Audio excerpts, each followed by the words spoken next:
Podium Podcast. Lo mejor está por escuchar. Para entender la actualidad mundial es casi siempre necesario conocer el pasado.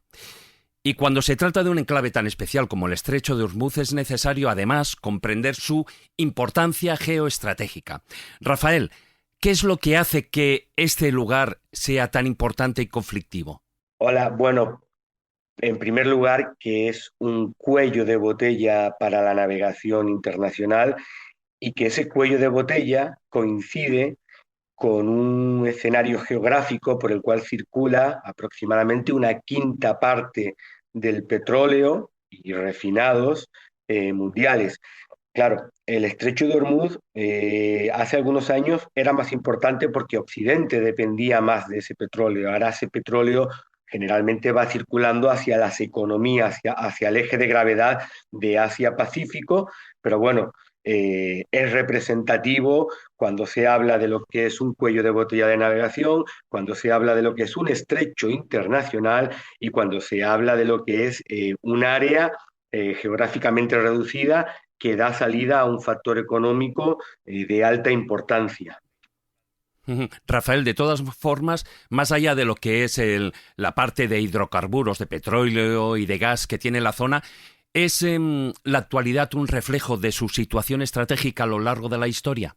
Bueno, el área siempre ha sido un área delicada como es todo Oriente Medio, porque bueno, el eslabón más débil de la economía siempre es el tráfico marítimo y en esta zona pues es un exponente bastante claro, es decir, lo que es el Golfo Pérsico y el Estrecho de Hormuz es un escenario geográfico de guerra tradicional. Ahí está la guerra Irak-Irán, los conflictos, la invasión de Irán, y hay un goteo continuo de incidentes, que yo llamo incidentes marítimos puntuales, pero que forman parte de una memoria colectiva en el cual ya sea alguna vez Irán o otras veces Irak han tenido en su punto de mira el tráfico de petroleros. Pues ya lo sabes, querido escobulero, esta semana vamos a profundizar en las claves históricas, estratégicas y geopolíticas marítimas que posee el Estrecho de Hormuz. Y lo haremos aquí, en la escóbula de la brújula, con nuestro invitado Rafael Muñoz Abad. Hay mucha tela que cortar y tú no te lo puedes perder. La escóbula de la brújula. Podium Podcast.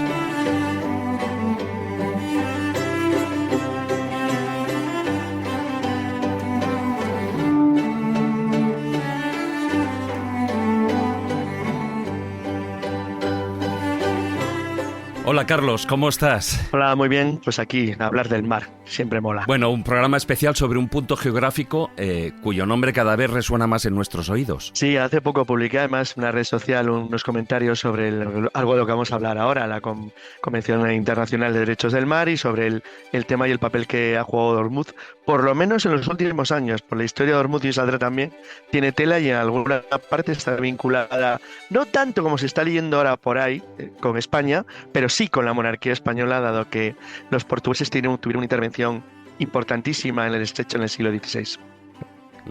Hola maese, y también no solo tiene importancia en nuestros oídos, sino que nos está afectando a nuestras vidas. Nos está afectando a nuestra vida porque uno se organiza la guerra y luego los pagamos los demás.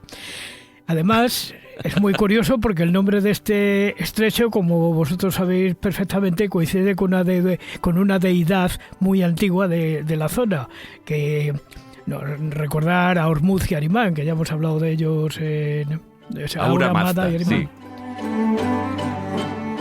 Hola Jesús. Bueno, oye, no sabemos si se trata de un enclave afortunado o maldito. ¿Tú qué crees? Nunca es ni afortunado ni maldito, solo depende de la actitud y cómo lo utilicemos como herramienta. Pero lo que sí está claro es que desde tiempos inmemoriales ha formado parte de esa talasocracia naval, que la gente se vaya aprendiendo esta palabreja, que saldrá más a relucir en esta tertulia. Y por supuesto, pues todo lo que tenga que ver con un estrecho y único paso siempre es muy codiciado, anhelado, ambicionado y por lo tanto fuente de conflictos. Si lo utilizamos bien, qué bien. Si lo utilizamos mal, qué mal. Vamos a ver cómo se está utilizando el Estrecho de Hormuz. Bueno, pues como decimos aquí en La Escóbula, afortunados para unos, malditos para otros, todo depende del color del cristal según se mire y de la actualidad y de las circunstancias. Vamos a empezar ya con ello. Bueno, un saludo de David Sentinella, Chevi Dorado en la producción, Alberto Espinosa en los mandos técnicos, y vamos a profundizar ya en el tema.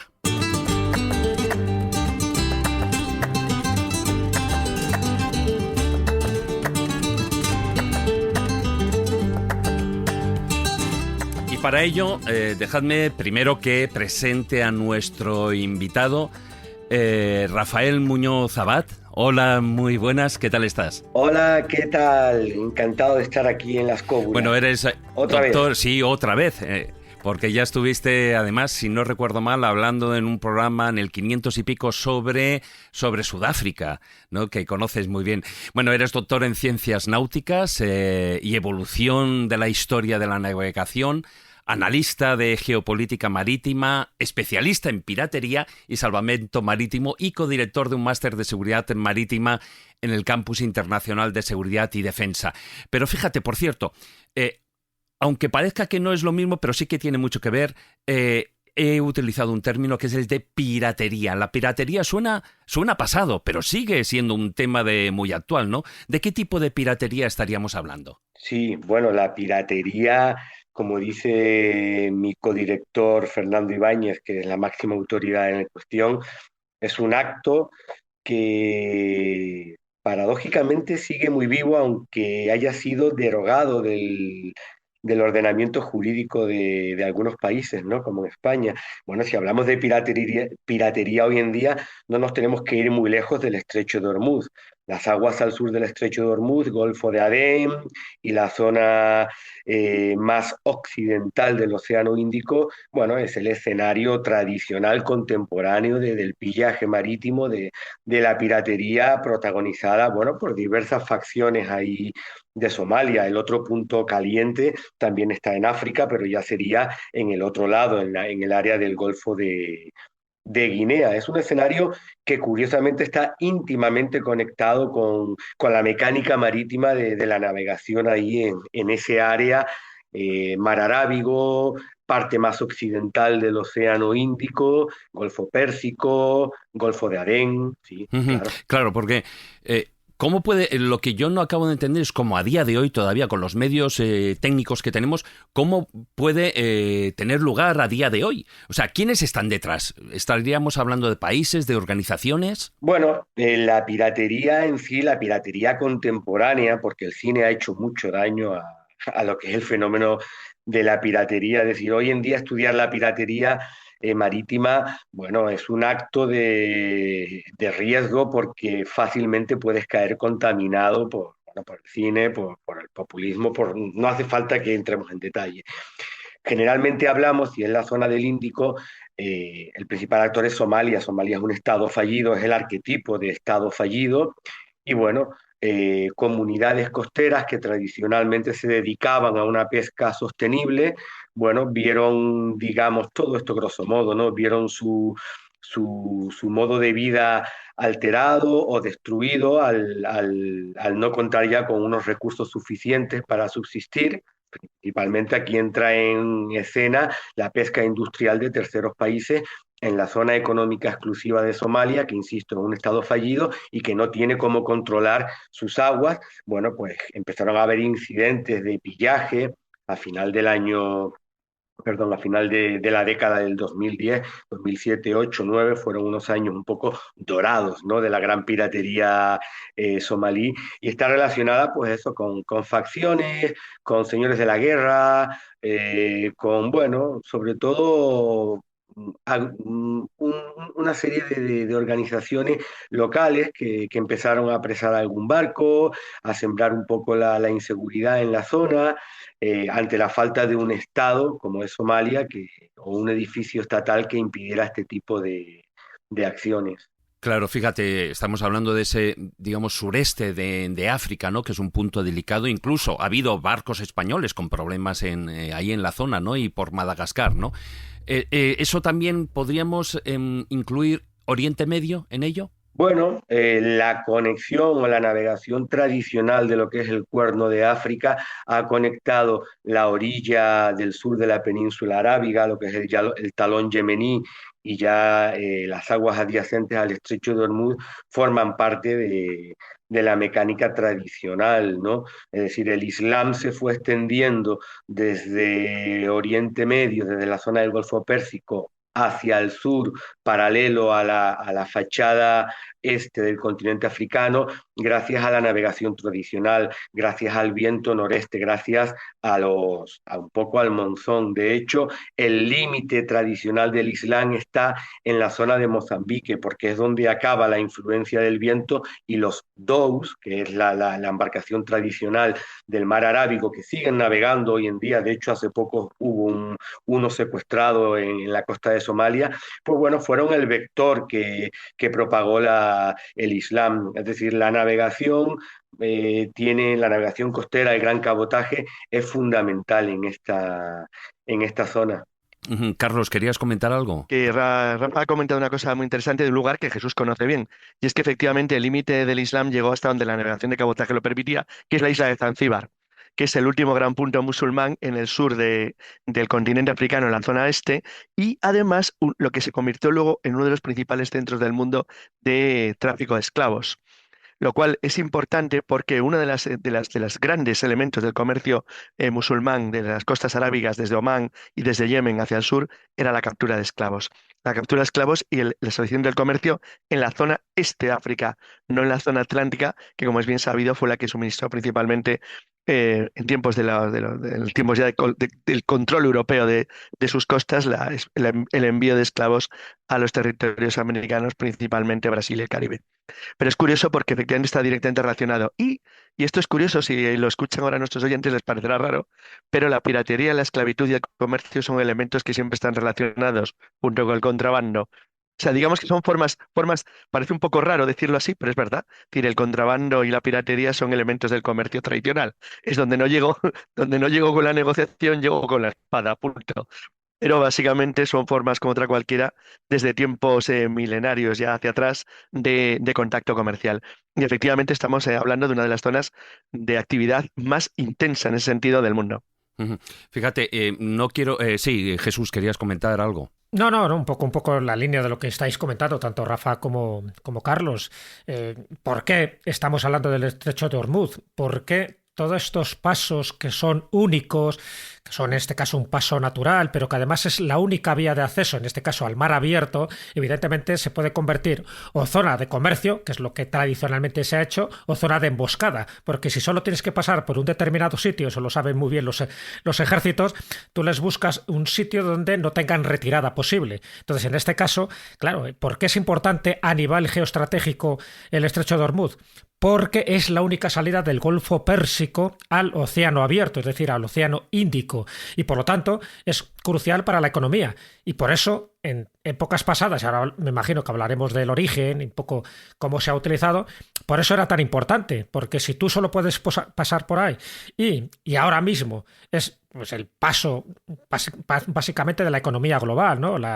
Para la seguridad energética, tanto de Asia como de Occidente, pasa por allí. Pero es que antes había que pasar también, en este caso, los barcos piratas, las mercancías, como tú bien lo has dicho al principio, pues por ahí pasaban las especias, la seda, el marfil, en fin, cualquier tipo de producto, incluso los esclavos, ¿por qué no? Entonces, eso es la clave. Pero claro, es que no es el único paso, luego lo comentaremos, es que el estrecho de Malaca, el canal de Suez, el canal de Panamá, algunos son artificiales, se hacían precisamente artificiales para eso, para que se pudiera transitar siempre por vías comerciales. Lo que pasa es que luego eso se utiliza también como vía militar. Y por eso surge el derecho internacional. Es decir, el derecho internacional surge precisamente, en este caso, por el estrecho de Hormuz, para que nadie lo pueda tener como propiedad. Aunque ya sabemos que todos los países, gracias al derecho internacional y gracias a las normas de las Naciones Unidas, permiten tener un control hasta 12 millas náuticas, es decir, 22 kilómetros. Pero en el caso del estrecho de Hormuz, como bien sabéis, la estrechez varía. desde los 33 kilómetros hasta los 50 kilómetros. Entonces, ahí es donde entra el conflicto de quién es realmente la propiedad del estrecho de Hormuz, Claro. si es que es de alguien. Y ahí entramos un poco en esa discusión. Ahora nos iremos a la zona. Maese, ¿querías comentar algo? Sí, quería comentar una cosa. Ahora mismo, por los comentarios que voy oyendo y por las noticias que nos van llegando todos los días, y Rafa está de acuerdo con esto, uno de los principales perjudicados de la situación que tenemos ahora es China, porque parece ser que toda la producción que va a China tiene que pasar por el estrecho de Hormuz. Entonces, eso no sé si va a permitir que durante mucho tiempo Irán pueda cobrar grandes peajes o pueda establecer cerrar el estrecho de Hormuz de alguna manera y tal, pero además hay otro factor que he estado oyendo comentar. El otro día el periodista Luis Herrero comentaba, que es que los iraníes no saben ni dónde han puesto las minas en el mar, o sea que están complicadas de encontrar y todo. Bueno, vamos a ir profundizando, vamos a ir hablando de diferentes temas. Ahora han salido ya un montón de puntos. Yo sí que para mí era muy curioso el ir relacionar precisamente una de las especialidades de nuestro invitado, de Rafael, con el tema que es la piratería, ¿no? Y el salvamento precisamente con esa zona tan caliente y que en la actualidad, bueno, pues es terriblemente conflictiva. Pero bueno, nos vamos a esa zona.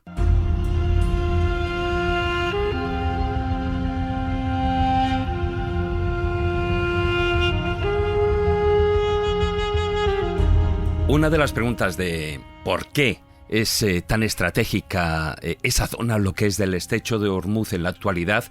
Es fundamental plantearla desde el principio del programa. Jesús, hazme un primer croquis, aunque ya hemos dado algunas pinceladas, ¿no? Pero hazme un primer croquis general de por qué una edición especial de la Escóbula sobre lo que es el estrecho de Hormuz, esta zona, como hemos dicho, tan geográfica, tan estratégica, geográfica y política, por supuesto. Bueno, pues estamos haciendo este programa especial dadas las circunstancias políticas, geoestratégicas que se están produciendo desde hace un tiempo determinado. ¿Y por qué? Porque mucha gente tampoco ponía en el mapa en el estrecho de Hormuz, no se pensaba que era tan importante, y yo creo que es vital entender, primero, cómo es la geografía de este planeta y segundo, por qué hay determinados puntos calientes donde es más fácil que salte la llama, la chispa.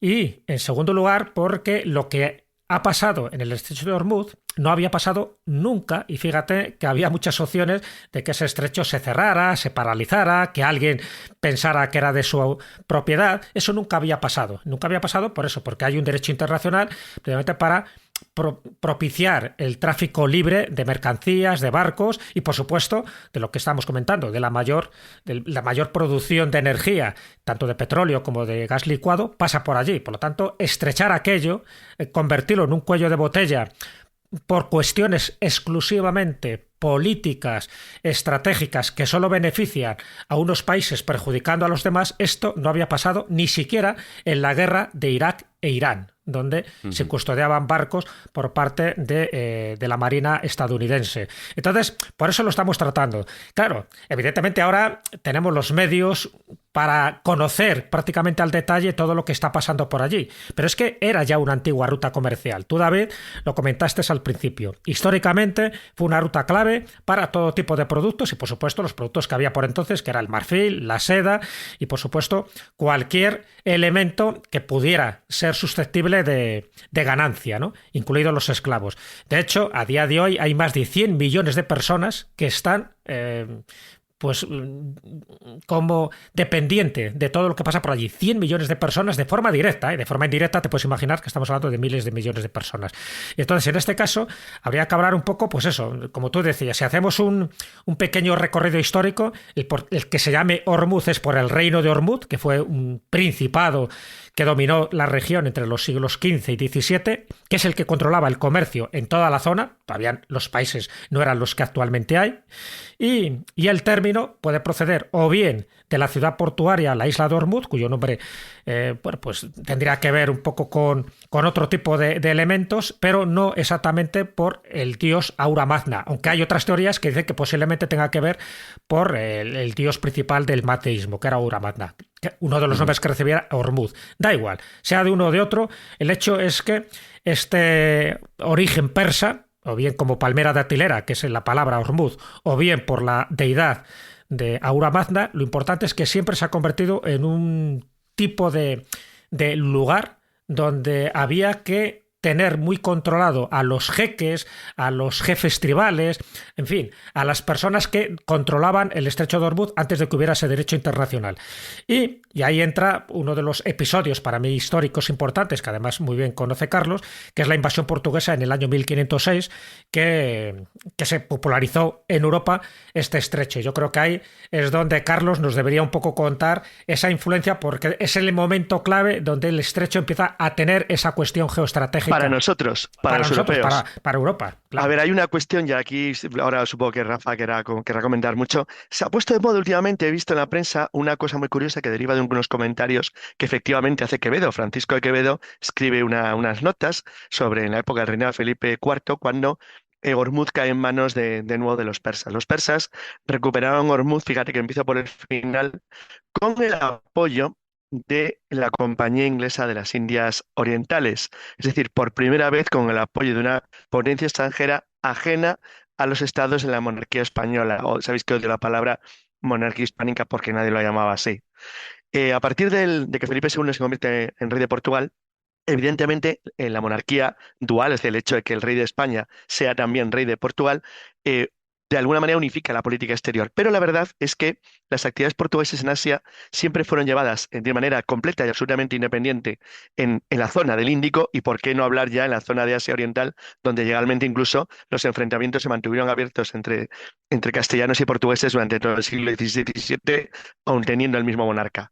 Pero bueno, en el caso de que nos afecta, cuando Vasco de Gama llega a Calicut, a la India, establece, es decir, al fin y al cabo no deja de ser unos pocos barquitos de un país insignificante del occidente europeo que se adentran de repente en un entorno de culturas milenarias y en territorios poblados por millones de personas. Millones de personas que, aparte de todo, tampoco creas que estaban en aquel entonces más atrasados que los europeos, todo lo contrario. Tenían riquezas, tenían poder, tenían fuerza y tenían conocimientos militares y tácticos tan avanzados como los nuestros, los europeos o más. Eso significa que, sin embargo, la diferencia que había es que Portugal tiene un concepto muy claro de la estrategia a nivel mundial, algo que no existía en el mundo asiático. Y los portugueses tienen inmediatamente tres objetivos. Un objetivo político, que no les sale bien, que es intentar conectar con un supuesto reino perdido cristiano en el occidente, en el este de África, que es el reino del Preste Juan, o sea, lo que es Etiopía, y dos objetivos estratégicos en la zona. El primero, controlar la salida del Mar Rojo, el estrecho de Bab el Mandeb, por lo que lo primero que hacen es mandar una expedición para apoderarse de la isla de Socotora, que es la isla que se encuentra justo en la salida del Mar Rojo y su conexión con el Índico. Y lo segundo, una vez que toman contacto con las costas omaníes, descubren claramente que el elemento esencial que tienen que controlar es la salida de la boca del estrecho de Hormuz. Es decir, con una especie de proyección estratégica absolutamente moderna, se dan cuenta que son los dos elementos esenciales para empezar a controlar el tráfico en el mar Índico y bloquear a los estados musulmanes enemigos contra sus costas. Entonces, de hecho, la primera acción que hacen es intentar apoderarse de una pequeña isla, que por cierto, esto no lo conozco muy bien, pero creo que es una pequeña reserva actualmente incluso en la naturaleza, y ha sido uno de los posibles objetivos que se habían planteado los Estados Unidos en la zona de Hormuz, para de esa manera intentar controlar el tráfico mercante. No podían, pero sí podían llegar a algún sistema de lo que ellos hacían. Portugal lo que hace es que durante casi 100 años somete a todas las naciones ribereñas a una especie de extorsión, literalmente, no es otra palabra, que la expedición, una especie de cartas que te autorizaban a poder navegar libremente por el Índico, pero pagando pasta. De manera que el virrey de Goa, que era el que controlaba lo que los portugueses llamaban el Estado de la India, rápidamente se da cuenta de que controlar Hormuz es vital. Y eso se mantiene así hasta 1622. Es decir, aguanta una barbaridad de tiempo, más de 100 años.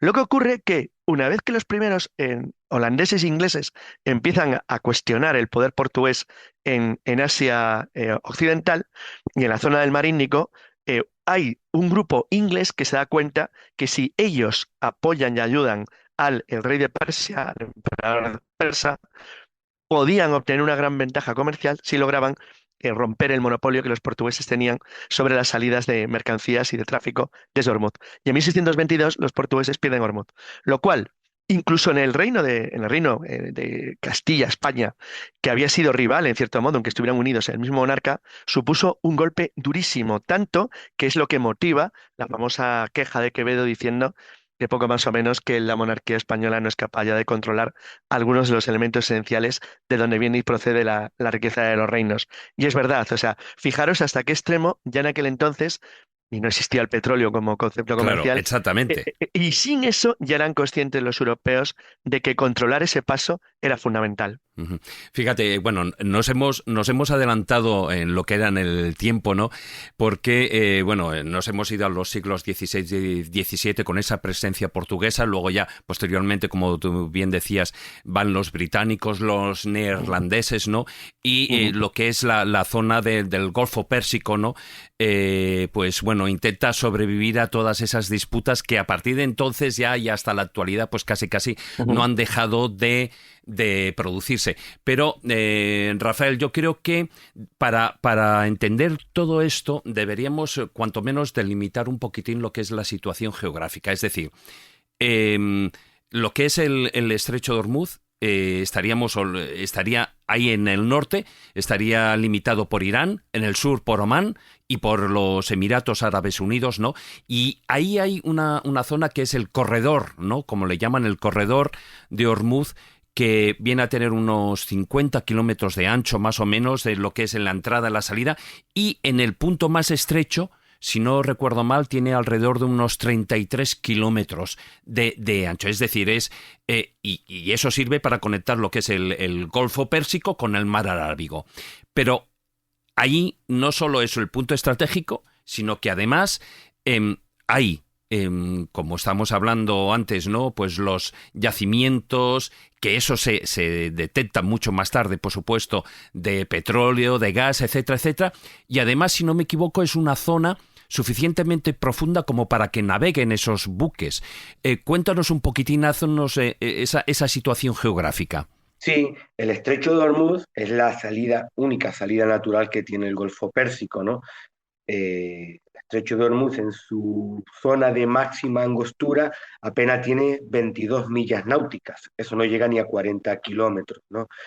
Irán, la geografía ha sido benévola con él y le ha entregado toda la orilla septentrional del Golfo Pérsico, mientras que la zona sur se la reparten entre Arabia Saudí, Qatar, Bahrein, Emiratos Árabes Unidos y Omán, ¿no? Entonces, la realidad es que solo son dos los estados ribereños del Golfo, del Estrecho de Hormuz. Vamos a olvidarnos del Golfo Pérsico y nos centramos En directamente ese corredor, en lo ¿no? que es ese punto, ¿no? Vale, es un estrecho de rango internacional según el derecho marítimo internacional, aunque en estos tiempos hablar de derecho marítimo internacional no deja de Bueno, ser eso un lo acto tendremos de que fe, comentarlo, pero porque no hay más bueno, remedio. Sí, sí, sí. vamos a citarlo. Entonces, el estrecho de Hormuz al norte delimita geográficamente con Irán, con la isla de Kesh y la isla del Arak, y al sur con la península de Omán. En medio hay lo que se denomina un dispositivo de separación de tráfico, que no deja de ser una regulación del tránsito de buques. Este dispositivo de separación de tráfico, DST en castellano o generalmente en inglés lo vamos a encontrar como TSS, que es Traffic Separation Scheme. Bueno, es una representación ficticia cuando quiero decir la gente no crea que ese canal de tráfico, esas vías de tráfico están representadas en el mar con un canal balizado de boyas o no. Es decir, eso está solo sobre la cartografía, ya sea cartografía náutica de papel o cartografía electrónica. Hay dos vías. La vía norte la monitoriza Irán, la vía sur la monitoriza Omán. ¿Cuál es la vía delicada aquí? Evidentemente la vía sur. ¿Por qué digo que es la vía delicada? La vía sur del dispositivo de separación de tráfico es más comprometida que la norte, porque por ahí sale el tráfico de buques en condición de carga. Es decir, aquí hablamos ya de petroleros, básicamente. Los buques tanque que entran a cargar a las terminales del Golfo Pérsico entran en condición de lastre, descargados, lo hacen por la vía norte. Ahí se reportan al control de tráfico iraní, mientras que el tráfico que sale una vez que ha cargado ya crudo, refinado, lo que sea, lo hace por la vía sur y se reporta al control de tráfico de Omán. Claro, la primera gran duda y cosa que le vamos a aclarar a la gente es que ese dispositivo no es ni de Irán ni de Omán. Este dispositivo está en aguas internacionales. ¿Quién lo regula? Bueno, la afirmación es mía y como tal la tengo acuñada. El dispositivo de separación de tráfico se autorregula a sí mismo por una cosa que se llama Reglamento Internacional para la Prevención de los Abordajes, RIPA en castellano o Collision Regulations en inglés. ¿Qué significa eso? Que Irán monitoriza el tráfico de una manera pasiva. Omán monitoriza el tráfico de una manera pasiva. No tienen potestad sobre el dispositivo de separación de tráfico. Esto es la teoría, esto es el papel. Después vemos lo que está ocurriendo. Cuando digo que no tienen potestad ni tienen soberanía, significa que son aguas internacionales. Es decir, Omán e Irán tienen sus aguas jurisdiccionales. La ley internacional les confiere 12 millas como a todo estado ribereño.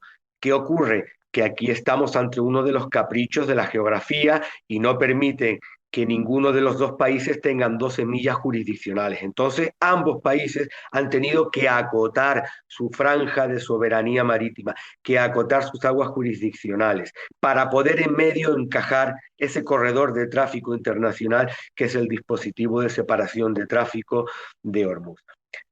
Tradicionalmente, quien haya navegado por la zona sabe que cuando los buques, y cuando digo tradicionalmente hablo hace 20 días, antes de que empezara este lío. Sí, bueno, sí, ya va digamos mes, ¿no? Claro. En febrero, enero, a principios de año de 2026. Claro, cuando un buque entraba al dispositivo de separación de tráfico a la vía norte, porque su intención era, por ejemplo, recalar a Ras Tanura en Arabia Saudí para cargar crudo, se reportaba al control de tráfico del Arak en Irán. Y siempre ha habido un formalismo de pedir permiso a Irán para entrar, para incorporarse a la vía de tráfico. En situación normal, el operador de tráfico de Irán daba el clearance, daba el visto bueno y el barco hacía su tránsito, ¿no? No dejaba de ser una especie de formalismo que es herencia de la interpretación imperialista que ha tenido Irán sobre el área. Es decir, Irán ha considerado el estrecho de Hormuz como una prolongación de su soberanía marítima, lo cual es un error, pero bueno, forma parte de un poco de la concepción persa de dominio sobre el área. Omán, sin embargo, no ha tenido esa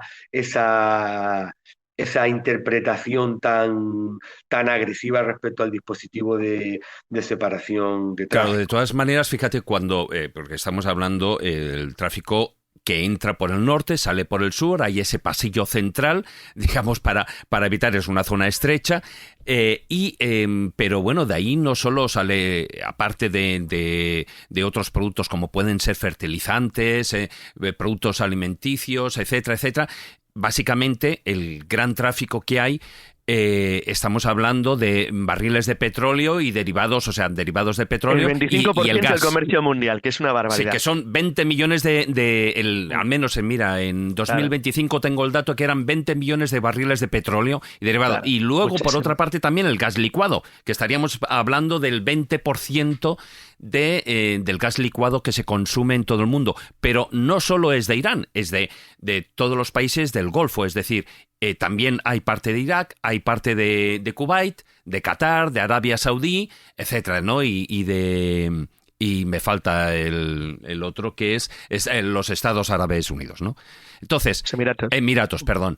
Entonces, se trata de una zona muy compleja en la que, más allá de lo que se produce, ¿qué podríamos estar hablando? Incluso, como antes he dicho, ¿no? La exportación de fertilizantes, estaríamos hablando de un tercio del comercio mundial de esos fertilizantes nitrogenados que... ¿Por qué es importante eso? Bueno, porque si eso no llega o si eso se complica, suben los alimentos en todo el mundo, ¿no? Entonces, para que hacernos esa idea, el estrecho es un canal vital para las importaciones, no solo hacia el Medio Oriente, sino digamos, todas las rutas que van más allá de que gran parte del producto pues pueda ir a países asiáticos. Carlos, ¿querías comentar algo? Sí, era simplemente un pequeño detalle sobre lo que ha comentado de la intervención tanto de Irán como de Omán. A ver, durante el tiempo del control británico sobre los Emiratos Árabes, sobre Kuwait y sobre Omán, pues obviamente no había gran discusión por parte de los iraníes porque no digamos que la palabra exacta sería miedo, sino hay un cierto respeto al hecho de que una potencia mundial fuera la que controlara el otro lado del estrecho. Con lo cual los iraníes o los persas soportaban malamente algo contra lo que no podían hacer nada. Pero después de la independencia de los Emiratos Árabes y de Omán, lo que es evidente es que los iraníes los han vuelto a la vieja política persa de que eso es su territorio y ellos son la potencia dominante en el lugar. En tanto que Omán, aunque haya crecido mucho económicamente, al lado de Irán no es nada en el peso geopolítico y en el peso militar, incluso en el peso económico, con lo cual obviamente ha mantenido siempre una postura mucho más suave o mucho más callada ante los iraníes, que sin embargo han tenido una posición mucho más de dominancia o de intento de control sobre lo que para ellos es el elemento principal de su situación geoestratégica en su frontera sur. Ni que decir tiene cuando se produjo el conflicto larguísimo entre Irán e Irak durante los años 80. Hay dos detalles que olvidé antes. Dentro de la descripción del escenario, ¿no? Es una ratonera marítima el estrecho de Hormuz. Piensen que cuando se entra, el dispositivo de separación de tráfico tiene muy pocas millas de longitud y se navega con una caída brusca a babor a la entrada y una caída brusca a estribor a la salida. Estamos hablando del buque, el petrolero medio, hoy en día es una Framax, un buque de 250, 270 metros de eslora, con una carga próxima a 1 millón de barriles de crudo. Es un barco que no tiene una gran maniobrabilidad. Entonces, en esa zona hay mala visibilidad por tormentas de arena. Hay una corriente que es reversible en 24 horas, que es muy complicada, que nadie se ha parado a pensar el efecto de la batimetría al fondear ahí un campo de minas. Así que dejo el tema fondeado para después, para tratarlo después, ¿no? Es decir, es complicado navegar ahí. Alta densidad de tráfico, mala visibilidad, poca sonda, poco fondo, buques que no son maniobreros, es decir, es un escenario que se presta a situaciones delicadas. Y otro detalle que creo que es importante, aquí los más listos de la clase, si me permiten la expresión, no han sido ni los iraníes, ni los persas, ni nadie. Los más listos de la clase han sido los muchachos de Emiratos Árabes Unidos, que sabiendo el vecino que tenían en el norte, colocaron su principal terminal de carga, que es Fujairah, la han colocado a la salida, al otro lado, es decir, no se ve afectado por la situación en Hormuz. Si la gente entra ahora a una plataforma de seguimiento al tráfico gratis, Vessel Finder, Marine Traffic, Vessel Tracker, la que sea, observará que hay una gran bolsa de buques tanques fondeados al sur del estrecho de Hormuz. Ahí son los que tienen miedo para entrar. Irán ha manejado el discurso del miedo de una manera magistral y los armadores tienen miedo a perder sus activos flotantes. Ese es el principal bloqueo, el miedo. Y la otra parte de esa bolsa de buques son los barcos que van a cargar a la terminal de carga de Emiratos Árabes Unidos de Fujairah, que no se ve afectada por esa situación. Un detalle que creo que es importante. Rafael, si no me equivoco, yo antes he comentado que lo que era el estrecho, bueno, y todo lo que es el Golfo, era cuanto menos lo suficientemente profundo, y lo sabemos, ¿no?, como para que naveguen todos esos barcos y buques petroleros, etcétera. Pero cuando estamos hablando de una profundidad, tampoco es excesiva. Es decir, estamos hablando de unos 50, más o menos, ¿no? Sí, el dispositivo de 50 a 100 separación de metros, tráfico, no es más. La carta, su batimetría, la profundidad media es bastante más. La profundidad media está entre los 250 y 350 metros. Es decir, hay profundidad suficiente. Bueno. ¿Qué ocurre? Si nos salimos del dispositivo de separación de tráfico, si nos colocamos al norte de la vía de tráfico norte y al sur de la vía de tráfico sur, valga la redundancia, nos encontramos en una zona de navegación costera, donde abundan los bajos, donde abundan los arrecifes, donde la visibilidad es mala. Es decir, yo invito a la gente a que consulte el Admiralty Pilot Shipping Guidelines del Estrecho de Hormuz, digamos lo que es el Estrecho de Hormuz Pilot, se reconoce, el derrotero del Estrecho de Hormuz, en el cual se recomienda que la navegación segura solo se puede hacer en el dispositivo de separación de tráfico. Estamos viendo estos días buques que están navegando al norte del dispositivo de separación de tráfico, pasando entre la isla de Irán, del Arak y Kench. Eso significa que están navegando en aguas jurisdiccionales iraníes. Eso se llama paso inocente. Ahí Irán sí lo puede permitir.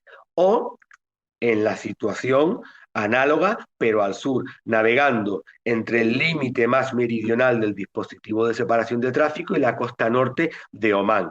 Yo he visto algún VLCC, un VLCC es Very Large Crude Carrier Oil, un petrolero de 333 metros de eslora, cargado con 2 millones de barriles de crudo, navegando en un área donde tiene sondas de 40, 50 metros y el barco puede calar entre 23 y 24 metros. Es decir, bueno, una navegación arriesgada, comprometida, que no es la más recomendada. Para navegar por ahí, pues bueno, es jugársela, ¿no? Entonces, el estrecho de Hormuz ofrece seguridad al tránsito, es la ruta recomendada en los derroteros de navegación. Si consultamos la carta náutica, te dice que es la zona por la cual los buques deben navegar y reportarse a los sistemas de tráfico. ¿Qué ocurre? Que ahora nos encontramos en un escenario totalmente extraordinario. Entonces, bueno, hay barcos que están pasando, después si quieres entramos en el detalle qué tipo de buque pasa y por qué, pero la inmensa mayoría de los armadores, que son los dueños reales de la economía global, tienen a sus buques parados, los que están dentro del Golfo Pérsico, cargados, esperando a salir, y los que están fuera, en lastre, en condición de no carga, esperando a entrar.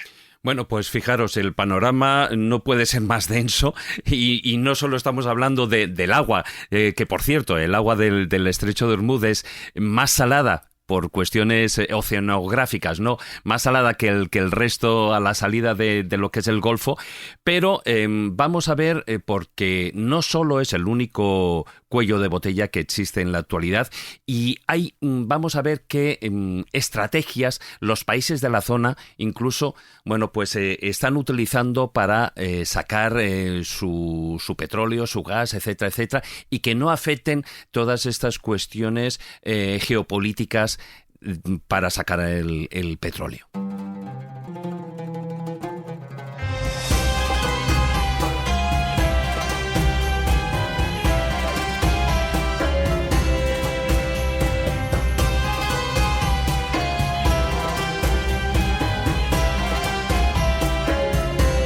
Antes de nada y aprovechando el corte y las circunstancias, ese stand-by, ¿no? Don Marcos Carrasco, ¿qué tal, caballero? Hola, ¿cómo estáis? Bien, bien. Aquí hablando de buques y de mares. Vamos a ver. Justo, y sin ahogarnos, dadas las circunstancias, que no es poco, ¿no? Que no es poco. Decía que Jesús o Carlos, que además no solo hay un cuello de botella, ¿no? Como el que estamos hablando del estrecho de Hormuz.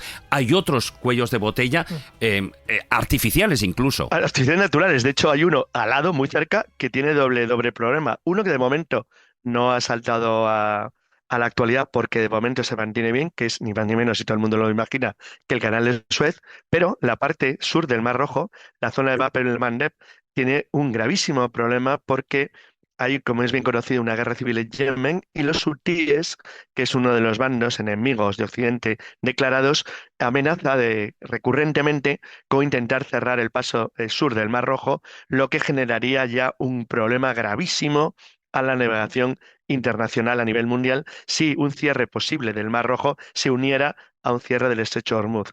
Eso sí que podría ser un pifostie monumental.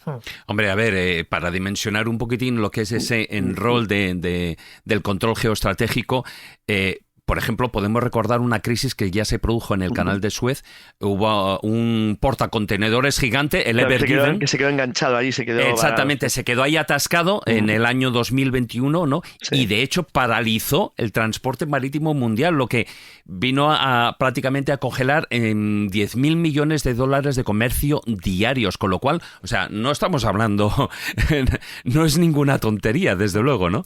No es ninguna tontería y además... A ver, ahora... Sí, Rafa, te iba a dar ahora la palabra por eso mismo, porque no estamos comentando los riesgos que tiene, no solo los que estamos comentando, ¿no? A nivel geoestratégico, político, comercial, etcétera, sino los riesgos que tiene por dos razones, por dos vías. Una es que encalle un barco, sencillamente que se hunda un petrolero, con lo cual ya el nivel de profundidad ya no es el mismo. Imagínate que hay 2 o 3 de estos grandes petroleros que quedan varados ahí en el Golfo y por lo tanto impide, ¿no?, el tráfico. Ya no estoy hablando de colocar minas y cosas similares. Sencillamente el hundimiento, o bien por causas naturales, o bien sencillamente porque se considera que es un cuello de botella taponado por un par de transatlánticos o un par de petroleros, y la otra es qué pasa si hay un derrame de petróleo, de este petróleo crudo, con toda la contaminación que se va a generar en el entorno. O sea, que tampoco se está comentando eso y el riesgo es evidente. Es decir, que estamos hablando de un lugar donde no solo puede quedar bloqueado la economía mundial, acordaros un poco lo que decía un proverbio árabe. Un proverbio árabe decía que si realmente el mundo fuera un anillo, Hormuz sería la joya, es decir, es la joya de la corona. ¿Qué ocurre si hay un desastre naval, es decir, un hundimiento de un petrolero, o hay un derramamiento de crudo en esa zona? Rafa. A ver, primero quiero lo que comentaba el compañero respecto a los houthíes y ahí el recodo de Bab al-Mandeb, ¿no? Los houthíes, bueno, son los proxy de Irán en esa zona. Hay dos puntos que terminarían de convertir al escenario ya en totalmente diabólico. Uno sería que los houthíes volvieran a la depredación marítima y el otro sería que de alguna manera se convenciera a las facciones de Somalia que empezaran a atacar a la navegación en el Golfo de Adén y esa zona ahí, con lo cual, bueno, el escenario, la peligrosidad para el tráfico marítimo aumentaría.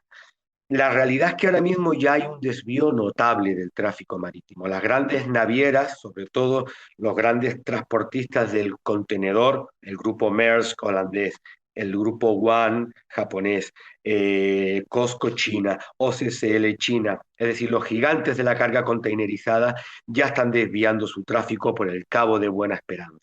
Yo aquí en Las Palmas veo continuamente buques que normalmente no deberían aparecer por aquí porque su tránsito normal... Pero una pregunta, Rafa, una pregunta, eso será más caro, ¿no? Sí, hombre, a ver, una derrota containerizada desde Hong Kong, escala Singapur para el puerto de Rotterdam, que tenga que hacer escala en el puerto de Ciudad del Cabo o en Las Palmas, dilata el viaje en 21 días.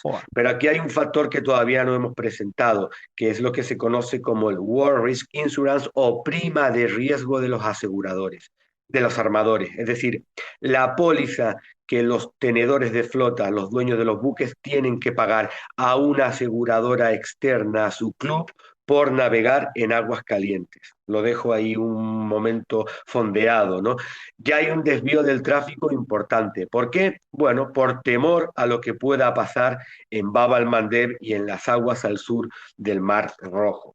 Eso es un escenario latente que todavía parece que no se ha activado. Basta que una facción houthi, yo los llamo los talibanes de la playa, ¿no? Basta que esta gente le pegue con un dron a un mercante o aprese un buque para que directamente la prima de riesgo se vuelva a disparar y que ya el desvío sea total por el Cabo de Buena Esperanza. Después está el punto medioambiental, que es algo que normalmente no se suele citar, ¿no? Porque, bueno, ¿le importa realmente a Irán un desastre medioambiental en el estrecho de Hormuz si ataca a un petrolero, a un buque tanque? Bueno, no sé si le importa o no, pero se va a ver afectado seguro. Es decir, una marea negra en el estrecho de Hormuz va a afectar a ambas orillas, a la orilla de Omán y a la orilla de Irán. Se vería afectada pues la pesca tradicional, la pesca sostenible de estos países, las comunidades costeras, no son países turísticos, pero no dejaría de ser un desastre. Pero yo creo que en estos escenarios prebélicos o directamente bélicos, yo creo que el factor medioambiental es algo que nunca termina de tener cierto peso, ¿no? o por lo menos esta es la percepción que yo tengo, porque digamos que es el punto olvidado. Aquí hablamos de economía, hablamos de miedo al desabastecimiento, hablamos de violación del derecho marítimo internacional, de ver que el derecho se ha convertido en una especie de papel mojado y casi es un acto de fe en estos tiempos hablar de derecho marítimo internacional, porque impera la talasocracia, el peso del más fuerte en la mar. Estamos en un escenario análogo a las guerras napoleónicas prácticamente. El peso de tu armada dicta quién es el que manda. Nos hemos colocado otra vez en la película de Master and Commander, ¿no? Entonces, bueno, hablar de riesgo medioambiental que no deja de ser un poco, desgraciadamente, casi anecdótico. Y fundamental. Sí, maese. Vamos a ver, yo quisiera de alguna manera hacerte una pregunta en algo que tiene que ver con esto, pero no directamente con lo que estabas diciendo ahora.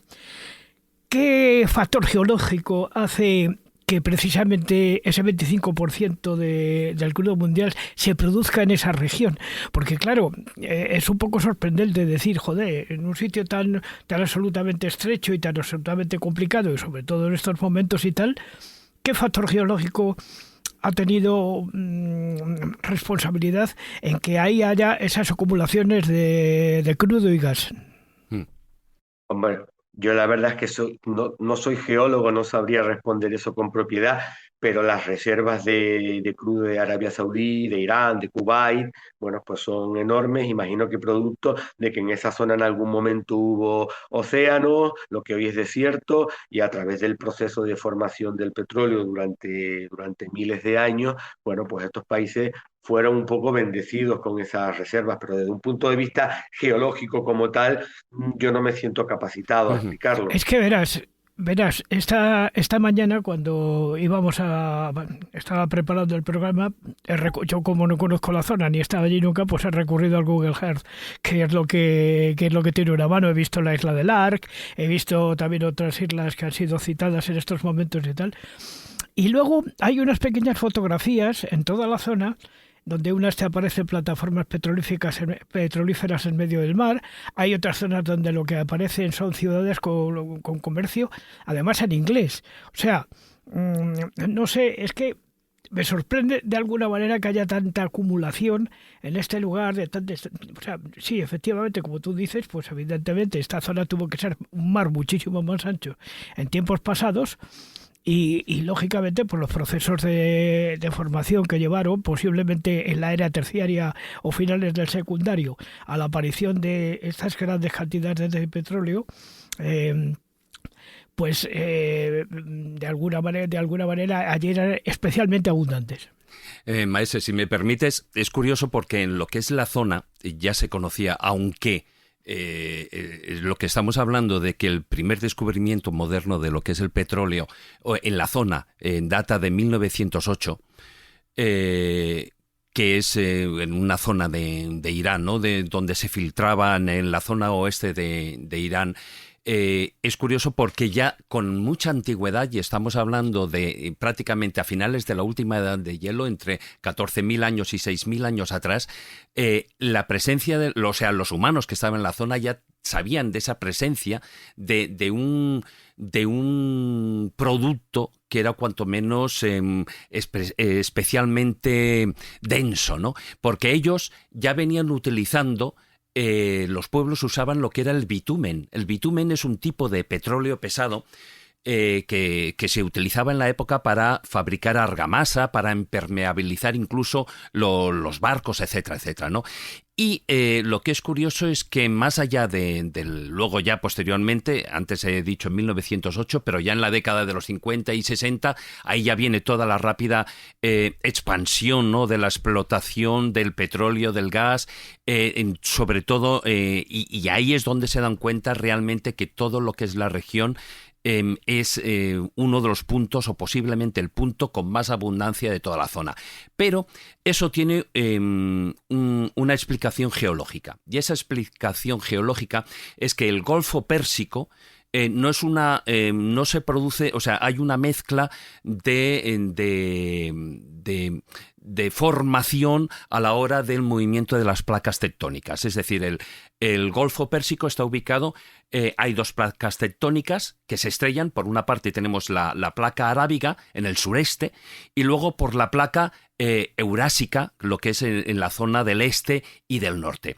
Entonces, ya desde hace 35 millones de años, ¿no? Pues estas placas vienen colisionando y se crea un escenario dinámico donde la fricción es continua, ¿no? Y unas partes se doblan y otras partes no, pues se van rompiendo. Eso es algo bastante normal. Pero las características geológicas, lo que difieren y hacen esta zona especialmente importante del Golfo es que hay una parte que es en el lado iraní, hay una cordillera que es la cordillera de Zagros. Bueno, esta cordillera está formada por unas rocas que son muy plegadas, unas están fracturadas. Estaríamos hablando de unos 60 millones de años, ¿no? Lo que era la colisión en las placas, lo que serían entre África, Arabia y, por otra parte, la India con Eurasia. Entonces, toda esa zona se crea una flexión, una fractura, pero en algunos puntos no se produjo. Estas fuerzas del empuje, de las fuerzas de compresión, cuando colisionaron, deformaron una plataforma e hicieron que lo que era roca dura, profunda, se hiciera como unas estructuras abovedadas, es decir, como unas grandes, enormes burbujas llenas de sedimentos que fueron erosionando con el surgimiento de estos montes, los montes Zagros, ¿no? Y entonces, en las zonas más profundas, todo lo que eran las rocas estuvieron sometidas a altas temperaturas, a altas presiones, que fueron las que generaron toda esa zona, esas inmensas, no, sino todavía mucho más, bolsas de petróleo y de gas. Es decir, hay una explicación geológica para la cual se puede producir todas estas zonas, o sea, hacen de esta zona una zona especialmente, pues rica en lo que es hidrocarburos. Pero, más allá de todo esto, estamos hablando con Rafa, con nuestro invitado, con Rafael, de esos cuellos de botella y de cómo se estaban haciendo actualmente para salvar lo que era la zona. Es decir, salvar de lo que era el tráfico. Por ejemplo, hay una parte que es muy importante y es qué hace, por ejemplo, Emiratos Árabes Unidos, o qué es lo que hacen los países de la zona del estrecho de Hormuz para salvar la situación. Es decir, estamos hablando que también crean una serie de oleoductos, como es el East West, ¿no? O sea, Arabia Saudita, por ejemplo, lleva el petróleo de la zona del Golfo hasta el Mar Rojo. Sí, claro, Arabia Saudí tiene orilla, es ribereño del Golfo Pérsico, ahí tiene la terminal, por ejemplo, la más famosa es la de Ras Tanura, dentro del Golfo Pérsico, pero luego tiene un puerto muy importante en el Mar Rojo, que es el puerto de Jeddah, que es un poco también, se le conoce como la entrada a la Meca, ¿no? Es el puerto de acceso a la Meca. Entonces, claro, normalmente la gente tiene que pensar que el crudo hay dos formas de transportarlo, bien por un oleoducto, por ejemplo, el oleoducto de Novorossiysk en Rusia, en el Mar Negro, ahí se carga, ahí por un grifo sale el crudo ruso y por otro grifo sale el crudo de Kazajistán, que llega por el oleoducto del Mar Caspio. Y la otra forma de transportar el crudo es por buque tanque, por petroleros, por flota, ¿no? Arabia Saudí, bueno, ahora se empieza a escuchar un ruido que si habría que haber potenciado, claro, ahora es fácil hablar, ¿no?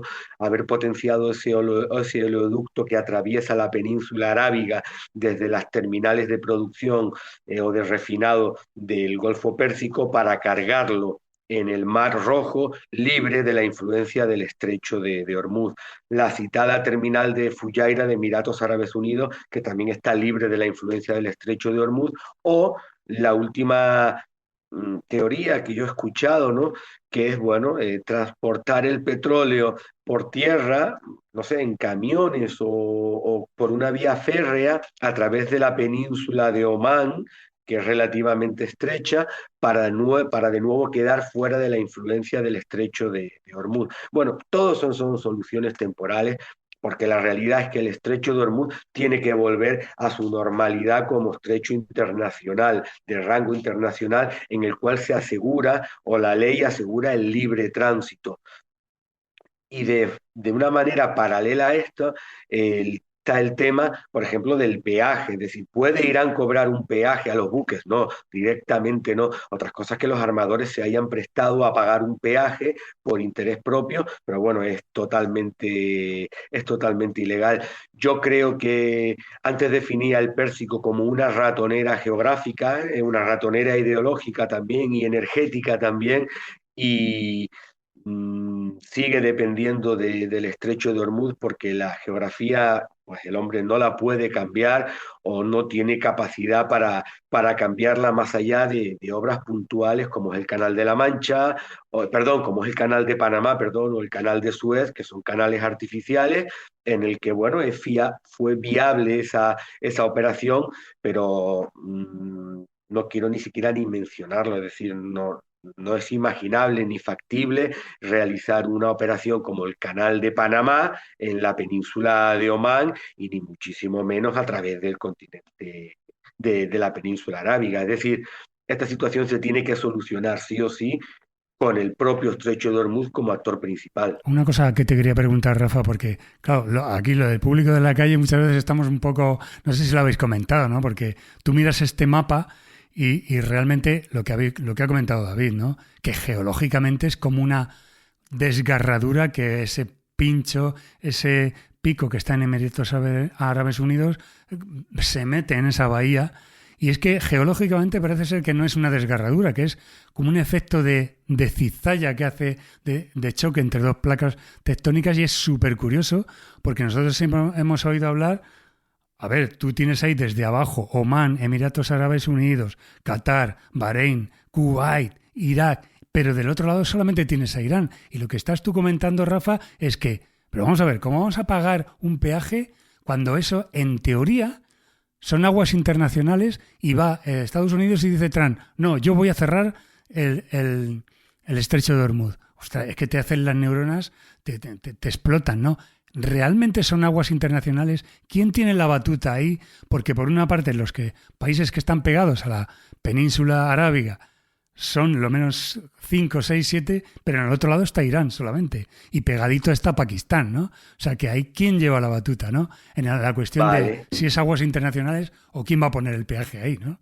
Yo el otro día lo comentaba, la respuesta con otra pregunta, es decir, ¿puede España cerrar el estrecho de Gibraltar? ¿Puede España cobrar un peaje a los buques por utilizar la vía norte del estrecho de Gibraltar? No. La situación es exactamente igual, es decir, el estrecho de Gibraltar y el estrecho de Hormuz tienen rango de estrecho internacional. Así viene recogido en UNCLOS, en la Convención de Naciones Unidas sobre el Derecho Marítimo, sobre el Derecho Internacional o el Derecho del Mar. Entonces, ¿qué significa eso? Que en un estrecho internacional prima el libre tránsito. En un estrecho internacional prima la libre navegación. Los países ribereños no pueden impedir la navegación de los buques, no pueden cobrar un peaje y tampoco... Por cierto, es indiferente en el derecho internacional, en base a la costumbre, al derecho consuetudinario, es indiferente que un Estado ribereño firme o no, suscriba o no el tratado en la Convención de Naciones Unidas de Derechos del Mar. O sea, eso da igual. El tráfico libre es un derecho absoluto. No da igual. Sí da igual en el sentido que no puedes cerrarlo. Y te voy a poner el mejor ejemplo. Turquía no es ni ratificadora ni signataria. Y no puede cerrar los Dardanelos, nació ahí el derecho al estrecho mundial. Sí no, lo puede, en caso de guerra entre naciones, claro, puede a las naciones en conflicto cerrarles el paso. Lo está haciendo, de hecho. No deja que los barcos... Lo está haciendo ahora mismo. Ya lo puede cerrar. Ahí está el caso de Dardanelos, ahora mismo lo está haciendo, sí. El caso del buque del mercante de guerra ruso Sparta 4, exacto, que es la única excepción, el conflicto. como estudio Ujú. o gran ejemplo de lo que es el limitar el paso por un estrecho de rango internacional. El otro ejemplo que tenemos es Dinamarca sobre el El Skagerrak, Skagerrak. sí. En su momento Dinamarca cobraba un peaje, pero a final, si no me equivoco, a final de 1800, creo que ya Dinamarca renunció totalmente a cualquier tipo de pretensión sobre el Kattegat y Sí, Skagerrak. les obligaron los Entonces, bueno, ingleses. Dinamarca es un país que pese a que es un país bastante más marítimo que España, no tiene Sí. ese peso en la esfera internacional. Pero Mm. volviendo al estrecho de Hormuz, ese rango de estrecho internacional le confiere esa independencia. Claro, ¿qué ocurre con esto? ¿Qué ocurre con esto? Que se nos empiezan a solapar temas. El derecho marítimo internacional, el derecho de guerra es poco difuso y en su momento fue redactado por la gran talasocracia o por la influencia de la gran Inglaterra. talasocracia de la época, que era Reino Unido. Reino Unido pues fue la talasocracia hasta el final de la Segunda Guerra Mundial prácticamente, en el cual el relevo lo tomó los Estados Unidos, pero en resumidas cuentas nos encontramos ante un mundo anglosajón. El derecho marítimo se redactó para defender siempre los intereses de los grandes armadores, de los tenedores de flota, que es un vaso comunicante con el mundo anglo, ¿no? Entonces, ¿qué ocurre con esto? Que esta interpretación de aguas internacionales, bueno, está muy bien, pero la realidad es que cuando la US Navy te dice que voy a cerrar el estrecho de Hormuz porque voy a plantarte 6 fragatas, un grupo aeronaval y por aquí no pasa nadie, pues la realidad es que es un cierre efectivo porque nadie va a pasar. ¿Cuál ha sido el cierre de Irán?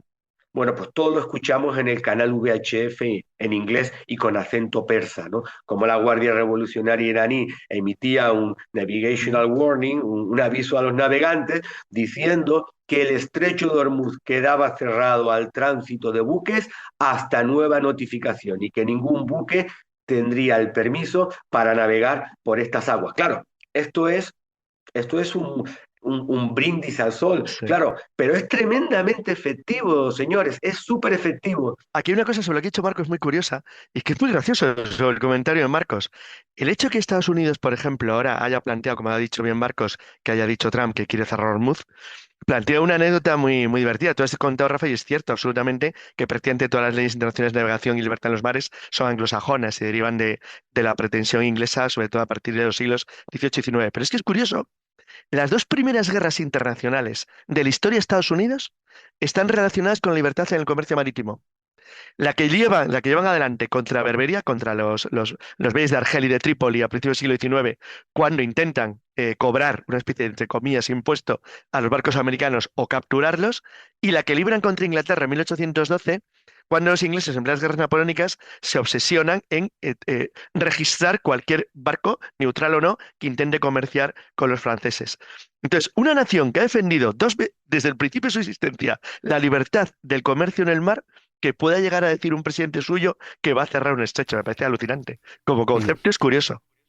A ver, a mí estamos hablando de derechos marítimos, de derecho internacional, y yo creo que merece la pena aclarar algunos puntos, sobre todo para los oyentes, porque más allá de lo que es la situación normal o la situación bélica, yo creo que hay que separar ambos puntos, y tanto de lo que es el derecho marítimo y la Convención sobre la alta mar, que se firmó en 1958, y luego también lo que es la Convención de las Naciones Unidas sobre el Derecho del Mar, marcan dos situaciones muy diferentes. Uno es en estado de paz, como estaba diciendo, o sea, España no puede poner en el Estrecho de Gibraltar, o Inglaterra no puede poner en el Estrecho de Gibraltar y cobrar un canon para que la gente pase, porque eso es en época de paz. Y otra cosa muy diferente es la situación cuando hay una guerra y lo que permite el derecho internacional.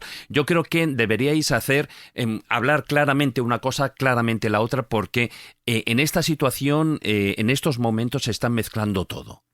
Sí, claro, claro. A ver, yo cuando digo que hay una normativa internacional poca, a veces difusa, no digo que desgraciadamente no se cumpla. ¿Por qué? Porque, insisto, seguimos en un escenario que cuando el derecho marítimo internacional no me interesa, ejerzo el poder de mi armada, con lo cual hemos evolucionado poco. Es decir, Irán, ¿por qué ha dicho que bloquea el estrecho de Hormuz? Bueno, ha sido un bloqueo verbal. ¿Y cómo? ¿Y por qué digo que es un bloqueo verbal? Porque Irán primero no es una potencia marítima, su armada es una armada evidentemente costera, no nos trae aquí a analizar el poder naval de Irán, que es pequeño y ya está totalmente Bueno, encima no destruido. existe ya, le han borrado Pero, el mapa. Ya no claro, existe. claro, pero sí ha sabido, Irán, si me permiten la expresión, es como los gatos persas, es muy inteligente. Ha sabido utilizar un factor que hoy en día es clave y que los Estados Unidos han menospreciado, entre comillas, que es el miedo de los armadores a perder sus buques. Es decir, Irán sabe perfectamente que no tiene que fondear ni una mina. Simplemente con decir que hay minas fondeadas o que puede enviar drones o que puede utilizar un misil antibuque NOR, que tiene bastantes contra la navegación, es un mensaje que se cimenta en la mente de los brokers, de los armadores, de los tenedores de flotas que no quieren perder sus buques.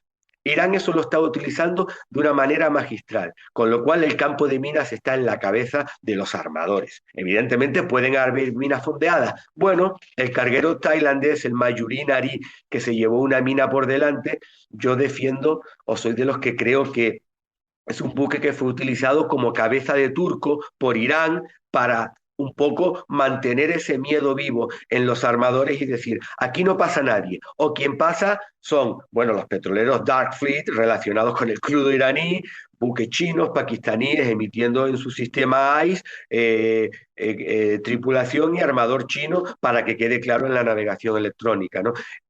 Es decir, eso por la parte de Irán. Claro, ahora vemos que Estados Unidos ha dicho, bueno, pues ahora el bloqueo lo voy a hacer yo. Y yo sí lo puedo hacer de una manera física. ¿Por qué? Porque yo tengo la primera armada del mundo. Hoy en día, Estados Unidos todavía es la primera armada del mundo. Dentro de 20 años veremos qué pasa. Pero hoy en día es el principal poder naval. ¿Qué ocurre? Que si decimos, bueno, oiga, vamos a ver el derecho que respalda lo que es el bloqueo. El derecho que respalda lo que es el bloqueo, pues hay poco y anacrónico.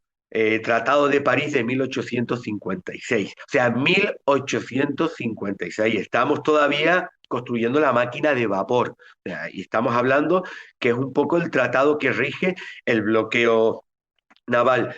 El bloqueo que hizo la administración Kennedy a Cuba no se atrevió a llamarlo bloqueo naval. ¿Cómo lo denominó? Cuarentena. ¿Por qué? Porque el bloqueo naval tiene varios preceptos. Uno, que tú tengas una fuerza militar que sea efectivo. Lo tienes que notificar. Notificarlo significa una declaración de guerra. ¿Quién es el beligerante? Yo creo que no hay una declaración de guerra entre Irán y Estados Unidos con Israel de por medio. Es decir, es toda una situación difusa, tremendamente imprecisa, que vuelve a sacar a flote que estamos en un escenario en el cual prima la ley del más fuerte. Es la sensación que tengo yo si junto la normativa de derecho de guerra internacional.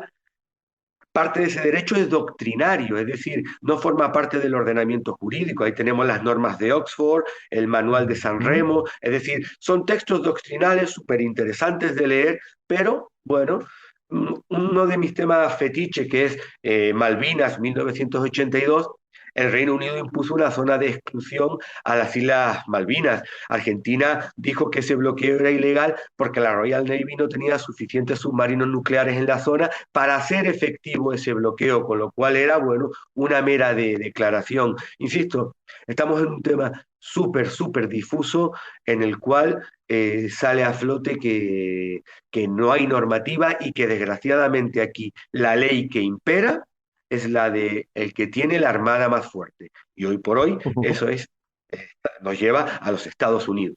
Jesús. Sí, ya que estamos hablando de la ley del más fuerte, y es verdad que el derecho internacional, igual que la verdad, siempre quedan entredichos cuando hay un conflicto bélico. Y tú como experto marinero, que además has transitado por todos los mares de este planeta Tierra... Bueno, por todos no, por algunos. Bueno, casi todos. Vamos a hacer comparado con nosotros... Porque es que acabas de comentar algo que es importante para mí, ¿no? Y hemos hablado de pasada de otros estrechos y de otras zonas conflictivas que existen en el mundo, porque bueno, hay distintos puntos estratégicos de comercio mundial. Pero vamos a hacer política ficción y, dada tu experiencia, por extender un poco más el ámbito geográfico y no solo fijarlo en el estrecho de Hormuz. Tú imagínate que ahora hay un país malote, de estos que tiene una gran armada, que tiene poder de colapsar el comercio internacional, de hacer mucho daño y de hacer un bloqueo internacional.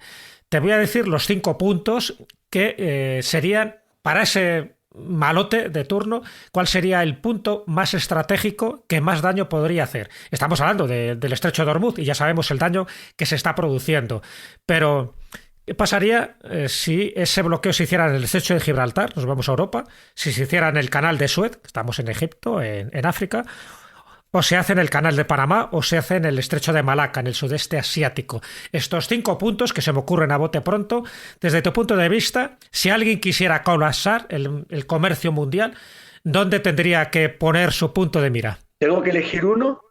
Elige uno o todos, pero digo, el que más daño haría, el que más daño haría desde tu punto de vista. Ya sabemos lo del estrecho de Hormuz, pero por extender un poco más a otros estrechos, tanto naturales como artificiales. Vale, pues si yo fuera el mal personificado, yo el primero que bloqueaba era el estrecho de Malaca.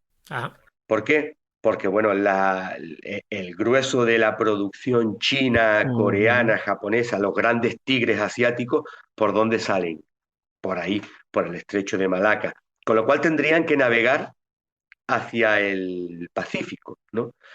Esos portacontenedores, por tamaño, no pasan por el canal de Panamá. No pueden utilizar la esclusa del canal de Panamá, con lo cual les llevaría a bordear el famoso pasaje de Drake, ¿no? El cabo de las tormentas. Sí, las tormentas. El cabo de las tormentas, en el extremo más meridional del continente sudamericano, ¿no? Entonces sería un escenario... Ese es el cabo de Magallanes, Sí. ¿no? No, eso es un paso más pequeño. Sí. Pero él dice más al sur.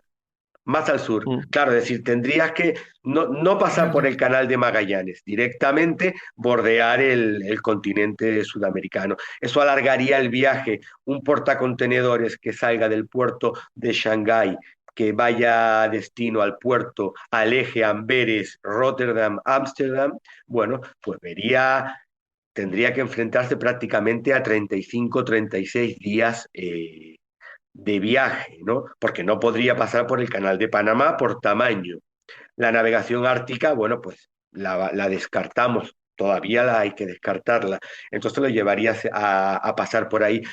No he elegido el canal de Suez, porque el canal de Suez ya hemos visto varios cierres. Vimos el cierre con la nacionalización por parte de Egipto. Vimos el cierre con la guerra de los 6 días. Y vimos el cierre temporáneo con el Evergreen que se quedó ahí atravesado, ¿no? Bueno, siempre se puede volver al romanticismo de doblar el Cabo de Buena Esperanza y lo que se hace es alargar el viaje, ¿no? Entonces, bueno, parece que no. Y el canal de Suez, el estrecho de Hormuz, insisto, España no está directamente expuesta al crudo pérsico. Las importaciones del crudo a España llegan de Estados Unidos, llegan de Brasil, llegan de México, evidentemente, y del Golfo de Guinea, ¿no? Principalmente de ahí. Y el gas de Argelia, ¿no? Y el gas de Pero bueno, Argelia. yo hablo lo que es el tráfico de buques, ¿no? Sí. Si contra un oleoducto. Entonces España no está directamente expuesta a la exportación de refinados o del crudo de Hormuz. Por eso he puesto el primero. Si tuviese que generar el mal y el caos, el primero que cerraría sería el estrecho de Malaca y alrededores, porque ahí hay que transitar entre estados archipelágicos tremendamente complicados, como Indonesia, como Malasia, con Singapur de por medio, que es una potencia marítima de primer orden, ¿no? Es decir, ahí hay otro cuello de botella interesante que afortunadamente nunca ha dado problemas, más allá de, bueno, algún incidente de piratería ahí en el paso de Malaca. Además, también es un punto importante para minerales y metales que vienen desde África, ¿no? Y sobre todo, a día de hoy, sobre todo... bueno, claro. sí, claro. Sí, porque, a ver, China es un gran importador de materia prima, tiene que importar petróleo, tiene que importar carbón, tiene que importar madera, tiene que importar mineral y todo eso lo hace por mar. Hay una figura que yo siempre la nombro como armador de Estado, es decir, hay dos tipos de armadores. Un particular, el mejor ejemplo son las grandes familias de armadores griegos en la estela de los Onassis, que son una familia que son tenedores de flota, por ejemplo, los dueños del grupo Minerva Tankers o Delta Tankers, que son, bueno, tienen nombre propio, son señores así con pose de Aristóteles Onassis. Y después está China, que China está actuando como un armador de Estado. ¿Qué significa eso? Que la flota china, pese a que tenga nombre propio, está directamente subordinada al interés estatal. Entonces Pekín, que ya está controlando aproximadamente entre 4.500 graneleros, bull carriers, y unos 4.500 petroleros también, es decir, se tiene asegurado su suministro de granel sólido y también de granel líquido mediante un programa de construcción naval propio estatal para tener una flota propia de Estado. Bueno, pues toda esa materia prima que principalmente le viene de África y de Sudamérica, evidentemente muchos de esos barcos no pasan por el canal de Panamá y se ven obligados a transitar el Océano Índico y navegar, pues, bueno, pues por cuellos de botella. De ahí que yo creo que el gran problema marítimo de aquí a 15, 20 años se va a tener, o se podría tener al sur del mar de la China Meridional. Claro, ¿no? Porque Sí, la zona de las Islas Spratly, ¿te refieres, por ejemplo, esa zona? Por ejemplo, Ahí, joder, menudo sí. sitio, Es sí. una zona súper Ostras, muy delicada. complicado. Ahí están implicados todos los ribereños, ¿no?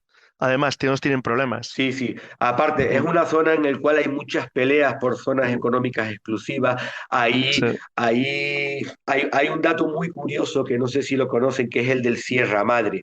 El Sierra Madre es un barco pequeño de desembarco que los americanos regalaron a los filipinos después de la Segunda Guerra Mundial.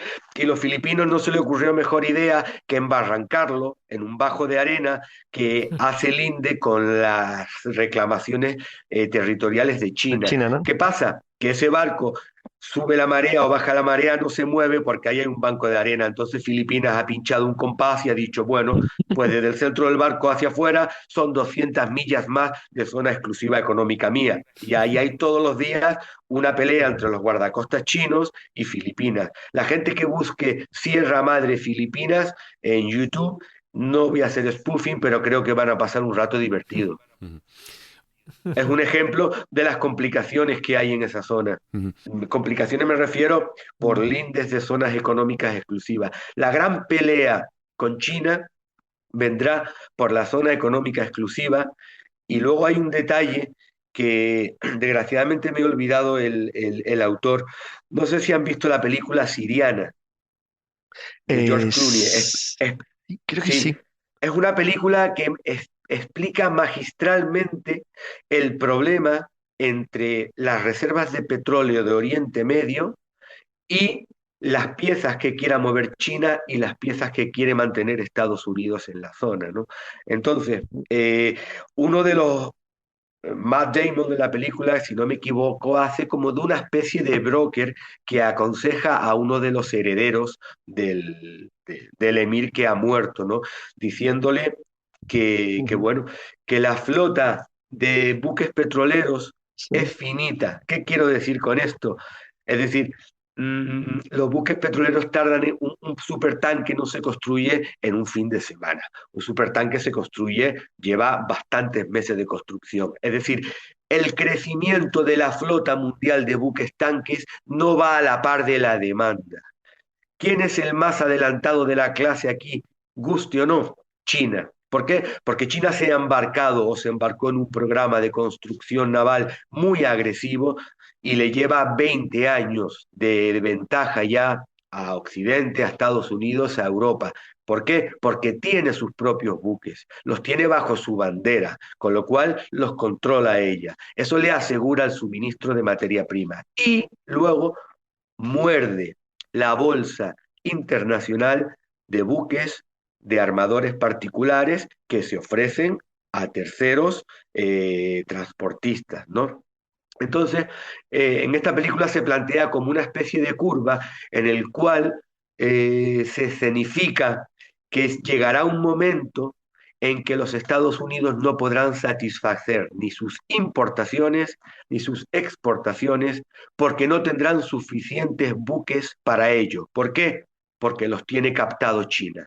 Entonces, ahí se escenifica que es cuando realmente podría, hipotéticamente hablando, llegar el gran conflicto mundial. Madre mía.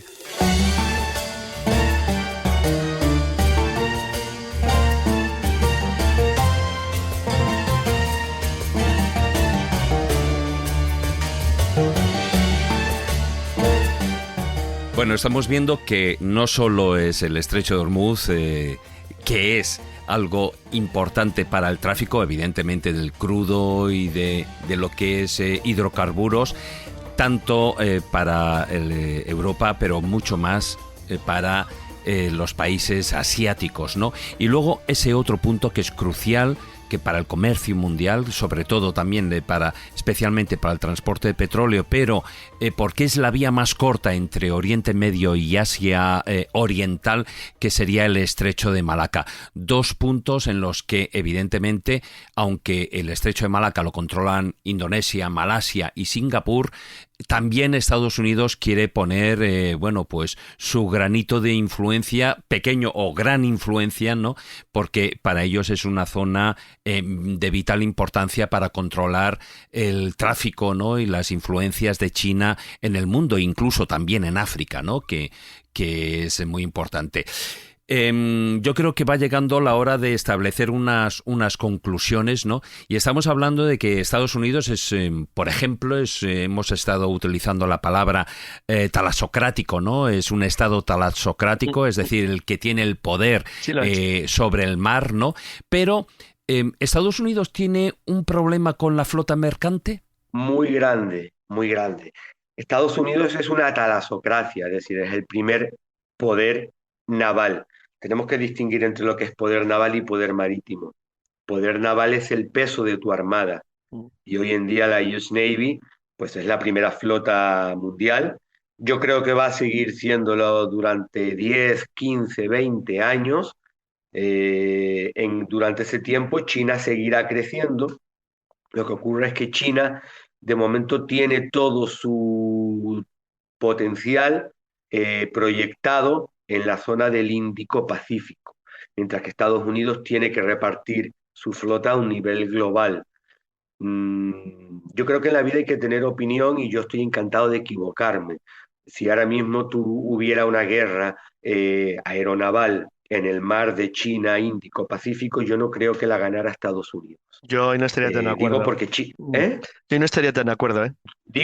A ver, se abre la apuesta. Espero que no ocurra, espero que no ocurra. Digo, no abras apuestas porque como ocurra, tío. Yo lo digo que se me entienda, porque China tiene todos sus recursos concentrados. Eso es verdad. China tiene todos sus recursos concentrados en un área de 300, 400, 500 millas desde su costa. Eso le hace operar bajo el paraguas. Sí, lo que pasa es que los americanos están presionando muchísimo a todos sus aliados de la zona para que se vayan rearmando. Por ejemplo, la presión que tiene Japón para rearmarse, bueno, hay una cosa divertidísima en Japón que la cuento como anécdota. Japón no puede construir portaaviones porque se lo prohibieron los americanos. Pero ahora, desde hace un tiempo, quieren que los tengan por narices. Ya han construido uno. Claro. Pero como no pueden tener portaaviones, lo han llamado destructor. Y ves el destructor y es un portaaviones. Y entonces lo único que lo llaman de otra manera. Pero Estados Unidos está presionando mucho para que se vayan armando sus aliados en la zona. Australia, Filipinas, Taiwán, Japón, Corea del Sur. Venga, armaros, que ahí os tenéis que proteger vosotros. Entonces, evidentemente, un conflicto de esa magnitud, bueno, pues sería el fin de todo. Sí, mejor que no. Es estúpido hasta planteárselo. Lo que he dicho yo no deja de tener sentido, pero es por poner un escalafón. Y luego tenemos el poder marítimo. El poder marítimo es el peso de tu flota mercante. Y ahí China es el líder indiscutible. ¿Por qué? Porque China se ha convertido en el astillero global. Es decir, ya desgraciadamente en España no se construyen barcos. En Europa cada vez se construyen menos barcos. El programa de construcción naval de los Estados Unidos está totalmente arruinado. La US Navy decomisa buques de una manera más rápida de las que los puede ir sustituyendo, ¿no? Por eso digo que vamos a ver qué pasa de aquí a 15, 20 años. Estados Unidos se verá obligado a embarcarse en un programa de construcción naval urgente. Entonces, poder naval, poder marítimo. No tiene sentido tener una gran armada si no tienes que defender. Entonces la gente me dirá, oiga, ¿y entonces la US Navy qué defiende? ¿Qué defiende? Bueno, pues defiende la presencia global de los intereses estadounidenses de ultramar. Sin embargo, la Armada China está pensada para defender su poder marítimo, es decir, su inmensa flota mercante. Algo parecido, a menor nivel, a lo que hace Rusia, que tiene más poder marítimo que poder naval, es decir, tiene más buques mercantes controlados de diversas maneras que flota militar. Aquí los únicos que no aprendieron esta lección fueron los pobres holandeses, ¿no? Holanda siempre ha sido un país, siempre ha sido un país abierto al mar, pero siempre quiso dar prioridad al pensamiento comercial, a la flota mercante, al poder marítimo, frente a una armada más reducida. Esa lección la aprendieron grave, la sufrieron cuando se tuvieron que enfrentar en las guerras navales a los británicos y los terminaron de derrotar. La realidad es que hoy Holanda es un poder marítimo, bueno, con cierto peso, pero es un poder naval muy, muy reducido. Entonces, la gente que se quede esa idea, poder naval, el peso de tu armada, buques de guerra, poder marítimo, el peso de tu flota mercante. Por eso China ha mantenido ese equilibrio. Veremos qué pasa dentro de 20 años. Yo creo que China va a seguir siendo el principal poder marítimo.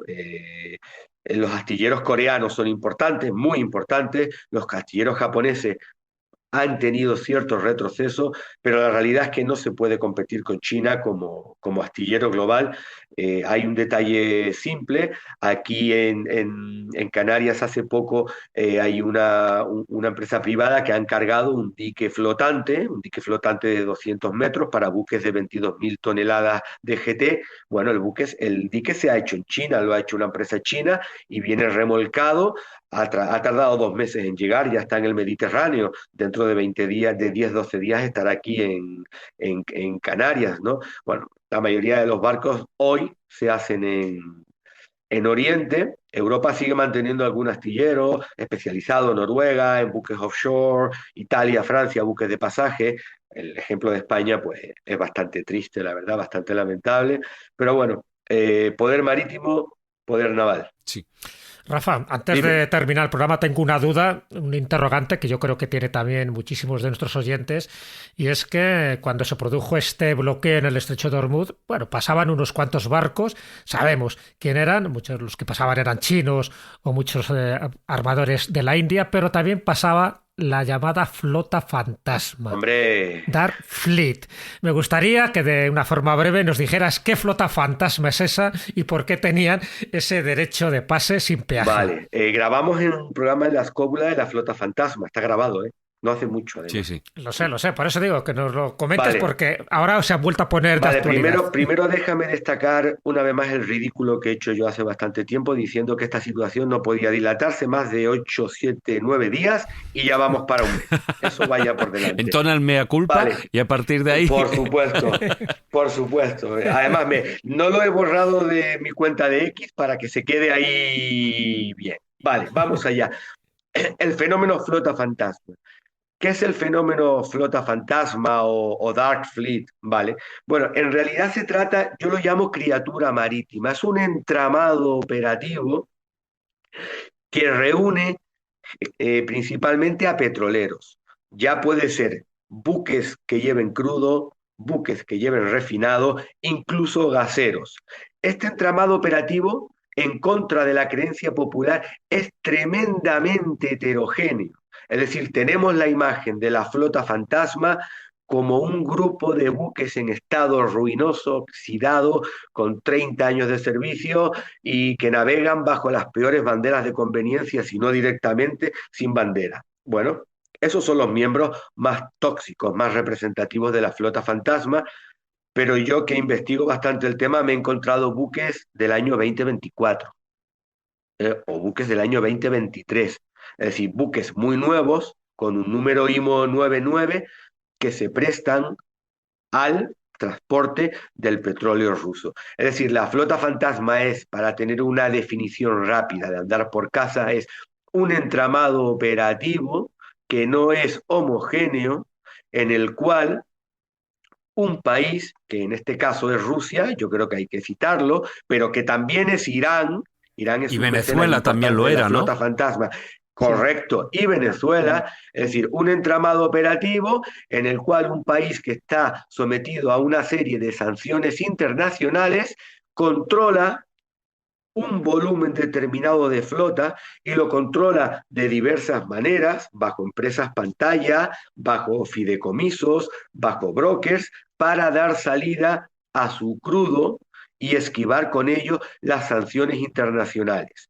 Generalmente registrando esos barcos en países, bueno, un poquito surrealistas. Surrealistas me refiero a países que no tienen administración marítima o países a los que se le ha creado una administración marítima ad hoc para dar marco operativo a esta flota fantasma. Sitios como Suazilandia, sitios como Mongolia, sitios como Islas Cook, sitios como Sierra Leona, sitios como Comores, Djibouti. Es decir, Camerún, bueno, Gabón, sí, ¿no? Camerún, Gabón, exactamente, es decir, Gambia, Guinea Ecuatorial, y bueno, la gente, como esto es un programa nacional, que tenga claro que España es uno de los países que está más expuesto al fenómeno Dark Fleet. Y los trae expuesto en 3 sitios. Corredor de tráfico internacional de Finisterre, Estrecho de Gibraltar y en menor medida o de manera puntual las aguas internacionales que transcurren entre Tenerife, Gran Canaria, Fuerteventura, con una presencia continua de este tipo de buques, y en lo que llevamos de año ya hemos tenido varios incidentes que yo los considero bastante graves. Es decir, petroleros directamente navegando sin bandera, lo cual es un incumplimiento del artículo 91 y 92 de UNCLOS, o navegando con bandera falsa. Falsa. Y petroleros, sobre todo de Mozambique, ahí tenemos el Chariot Tide, el petrolero Paz, y el último que yo vi fue el Guanjin hace 6 o 7 días por el estrecho de Gibraltar con bandera falsa de Madagascar, transportando 850.000 barriles de chapapote ruso. Auténticas bombas de relojería. No sé si hemos aprendido la lección del Prestige, tanto en su crisis, en su gestión operativa o, o política, pero desde luego es un fenómeno al cual no se le está dando la importancia que debería tener, y directamente relacionado con el estrecho de Hormuz. ¿Por qué? Porque Irán es uno de los mecenas del fenómeno flota fantasma y muchos de los petroleros que están pasando ahora son miembros activos de la flota fantasma en la lista de las sanciones internacionales de Unión Europea, Reino Unido y Estados Unidos. Hay mucho buque ahí navegando con bandera falsa de Curazao, bandera falsa de Botsuana, bandera falsa de sitios como Suazilandia. Bueno, Pero lo Rafael, habitual. más allá de utilizar otro tipo de banderas o banderas falsas, ¿no? También está lo que podríamos llamar esa manipulación de los sistemas de ubicación, de la manipulación, para que todos nos entendamos, de lo que es el GPS, ¿no? Es decir, de hecho, yo creo que fue a partir de 2022 cuando bueno, tiene lugar, empiezan la Rusia con Ucrania y empiezan las sanciones hacia Rusia, que es cuando empiezan a mantener ese flujo de esos barcos fantasma o barcos zombies, ¿no? De falsa bandera, que incluso se estiman pues que estaríamos hablando entre 600 y 1.000 buques, ¿no? De los que pueda haber en el mundo operando de esta manera. Entonces, el problema ya no es solo eso, sino lo que se plantea es que el problema pueda ser que sirvan también para realizar una guerra híbrida. ¿Tú cómo lo ves esto? Correcto, correcto. A ver, la cifra es magnífica, no se sabe exactamente cuántos buques conforman el entramado Dark Fleet, pero bueno, aproximadamente ya vamos por 1.000, lo cual es un valor que sería entre el 7 y el 8% de la flota mundial de buques tanques. Es decir, es un detalle importante. Guerra híbrida, sí, por supuesto. Soy un firme defensor que no se está valorando el vector ofensivo que puede ser un buque mercante, en este caso hablamos de un petrolero, contra una economía de servicios, contra una economía de servicios. Tenemos ya la lista de incidentes en el mar Báltico de buques que han arrastrado sobre el lecho marino su ancla para dañar cables de comunicaciones o directamente un oleoducto. La lista es alta, ¿no? Yo creo que el más representativo fue el Jipeng 3, un bulk carrier de bandera china que estuvo retenido por Dinamarca prácticamente durante un mes. El último que hemos visto lo ha llevado a cabo Suecia. Suecia tiene retenido al petrolero Sea Owl, bandera falsa de Comores, que ya transitó por zona económica exclusiva de España, sin España hacer absolutamente nada. Bueno, Suecia ya lo tiene retenido. Retuvo en su momento al Flora 1, también acusado de algún tipo de acción. Y bueno, después está el tema de la guerra electrónica, ¿no?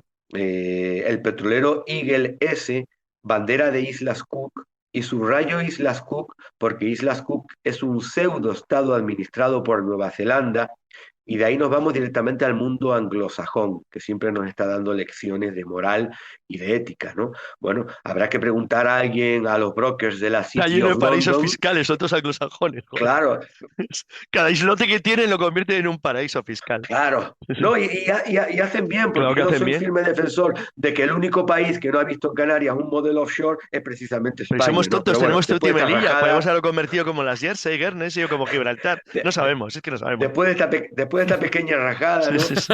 Vale, el Eagle S es un petrolero que lo tuvo la Guardia Finlandesa retenido durante prácticamente un mes. Bandera de Islas Cook. Este barco había cargado, si no me equivoco, en la terminal rusa de Ust-Luga o Primorsk, y bueno, fue apresado por los finlandeses, acusado de, no sé si fue de intentar llevar a cabo algún acto de sabotaje arrastrando el ancla por el lecho marino y tal. Bueno, el tema es que el barco quedó retenido, y cuando la Guardia Costera finlandesa inspeccionó el buque tenía una sobredosis de equipo electrónico. Me explico. Los buques mercantes normalmente tienen un equipo de comunicación satélite básico, varios servidores de internet, comunicaciones vía Inmarsat, vía satélite, algún teléfono satelitario y tal, pero bueno, este barco tenía un exceso de comunicaciones que no es lo habitual en un buque mercante, ¿no? Entonces, bueno, ahí está la sospecha. Después hay una realidad, es decir, los episodios de guerra electrónica, de interferencia de la señal GPS o de la señal ICE en el mar Báltico están a la par de los que hace Irán en el Claro. estrecho de Hormuz. ¿Cómo? Alterando la señal GPS. Yo le invito a la gente que eche un vistazo a una web, porque aquí hay que documentarse bien, hay que ir a las fuentes que realmente tienen una información profesional. La gente que visite un portal que se llama UKMTO, lo repito, UKMTO, esto es una web del Reino Unido en el cual se van coleccionando los últimos incidentes que ocurren en el área del Golfo de Adén, Golfo Pérsico, Estrecho de Hormuz, y verán que hay continuos reportes de incidentes de anomalía de la señal GPS, lo que se conoce como en inglés como spoofing o jamming, es decir, guerra electrónica pura y dura para generar un poco de incertidumbre a los navegantes en la zona. Yo creo que ahora mismo estamos en un escenario de guerra híbrida asimétrica que va muchas millas por delante del derecho marítimo que lo pueda regular. Y un poco para cerrar el tema, lo estamos viendo en Hormuz. El derecho marítimo es una cosa que pertenece a final del siglo XX, muy, muy anclado, muy en tecnicolor ya casi, y está totalmente desfasado frente a las realidades.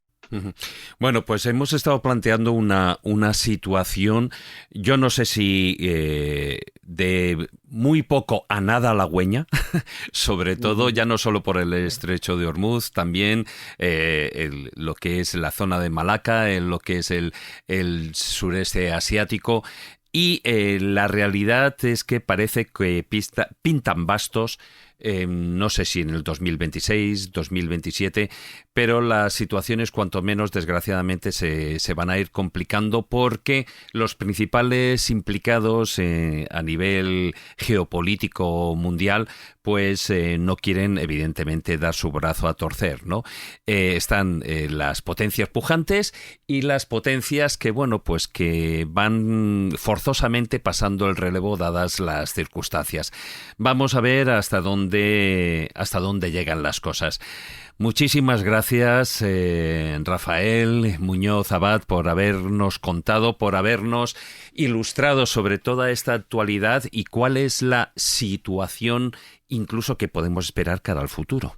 Bueno, no, yo muchas gracias a vosotros por la invitación. Siempre es un placer estar aquí en la escóbula de la brújula, escóbula o barbarie. Y nada, hasta la próxima en la que haya temas interesantes para tratar, que los habrá. Y yo tampoco soy nada optimista con el tema.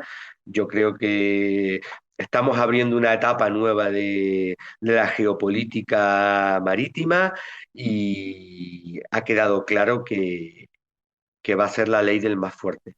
Y hoy por hoy la ley del más fuerte todavía sigue siendo Estados Unidos, lo cual a la vez significa que también estamos en la antesala de un cambio de ciclo.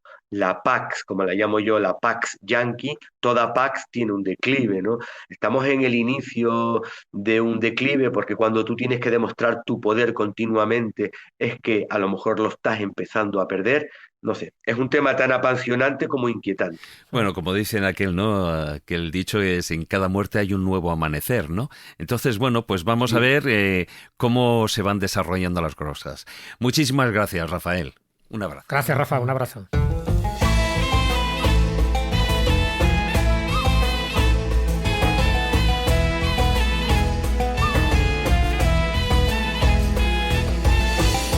Bueno, Jesús, después de este programa, yo no sé si luminoso, como decíamos al principio, si es bueno, si es malo, los cambios siempre son cambios, pero yo no sé si nos traes un cuento, dadas las circunstancias, pero seguro que nos vas a traer y nos tienes preparada una buena reflexión. Un buen moralejo, ¿no? Sí, ya sabes que los cuentos precisamente están para iluminar la oscuridad. Y en este caso es verdad que el tema es bastante oscuro, pero también es bueno conocer, ¿no?, esas partes sombrías, precisamente para saber lo que no hay que hacer, para bien de la humanidad. Así que he traído un cuento de la tradición sufi, que ya sabéis que me gusta bastante, pero esta vez es un cuento que adaptó en su día Alex Rovira en un libro que se titula La brújula interior, que recomiendo. Entonces él hace este cuento, que yo también lo he versionado y lo ubico, ¿por qué no?, en el Golfo Pérsico. Y este cuento se titula El pescador y el genio de la lámpara. Pues vamos a llevar un poquitín de luz, como tú dices, y de sabiduría a ese estrecho de Hormuz. A ver si funciona. Vamos a ello.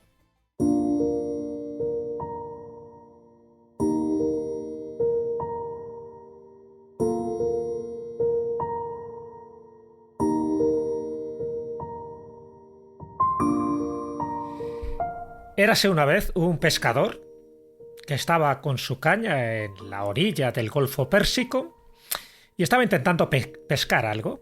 Y en ese momento se da cuenta de que en la arena hay algo que sobresale y que brilla mucho.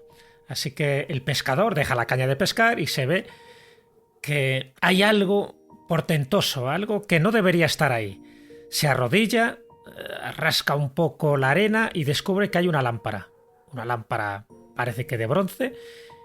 Y dice, bueno, pues la voy a frotar. Le había leído los cuentos de la Mil y una noche y dice, y sí. Y efectivamente lo frota y sale el genio de la lámpara. Además un personaje así como bonachón, como muy luminoso. Y el genio de la lámpara dice, menos mal que me has liberado. Llevaba aquí unos cuantos eones de tiempo. Y dice, te voy a conceder 3 deseos, así que pide el primero. El pescador, asombrado, se rasca la barbilla y dice, vale, pues mira, el primero es que quiero que me des la suficiente inteligencia como para saber decidir los otros 2 deseos que me quedan. El genio dice, vale, pues muy bien, pues ya está, concedido el primer deseo. ¿Cuáles son los otros 2 deseos? Dice, ninguno más, ya no pido ninguno más. Colorín colorado, este cuento se ha acabado.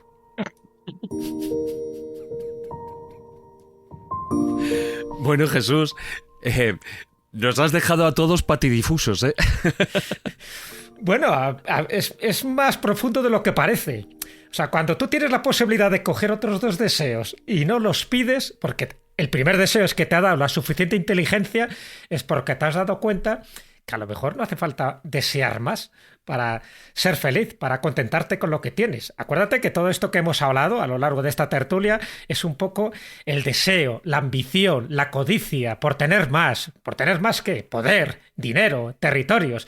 Así que, si al final decides conformarte con lo que tienes, yo creo que qué decisión más inteligente. El cuento no necesita continuar mucho más. Hombre, dicen que cuando uno se conforma con lo que tiene es cuando aprende a ser feliz. Ahí lo tienes, has dado el moralejo, ¿has visto?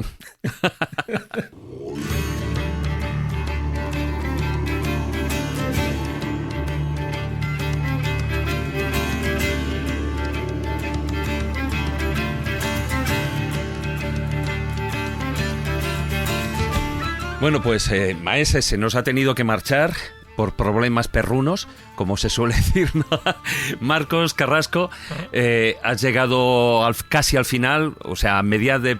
Pero bueno, pero bien, lo has disfrutado. Pero aún así, os digo que oyendo al invitado y con lo que habéis comentado, es que se me sobrevuela una gran pregunta, es decir, ¿es necesario saber qué va a hacer Estados Unidos, qué va a hacer Irán? Mi pregunta es, ¿hemos entrado en una era donde la economía global puede ser psicológicamente antes que físicamente bloqueada? Es que si es así, el verdadero campo de batalla no está en el mar, sino en la mente de quienes deciden si un barco zarpa o se queda esperando órdenes. En la mente de esas personas que normalmente son los grandes poderosos del mundo, Carlos. Pues la verdad es que sí, pero la cosa está complicada, porque es verdad que es como si las cosas no se estuvieran ajustando a las reglas habituales. Es como si hubiera una especie de improvisación diaria que cambia las reglas de juego cada minuto. Es una cosa rara, la verdad. Bueno, es un momento digno de ser vivido, Jesús, porque yo creo que no deja de ser este 2026 un punto de inflexión. Siempre son puntos de inflexión cada año y cada momento que vivimos, porque condiciona el resto de nuestra existencia, tanto a nivel individual como colectiva. No es la primera vez que se produce un bloqueo marítimo, lo importante es que nunca se produzca un bloqueo mental. Pues efectivamente, Jesús, así son las cosas. El ser humano debería estar por encima de las inquietudes, no tanto personales, no tanto generales, sino personales de algunos capos del mundo, y vamos a ver si con el cuento o sin el cuento llega un poquitín de luz a lo que es la zona del Estrecho de Hormuz. Bueno, ha sido un placer estar en este programa. Alberto Espinosa ha estado en la parte técnica, Chevi Dorado en la producción y un servidor, David Sentinella, que me despido por hoy. Como suelo decir, tratad de ser felices e ilustraos. Un abrazo y hasta la próxima semana. Chao.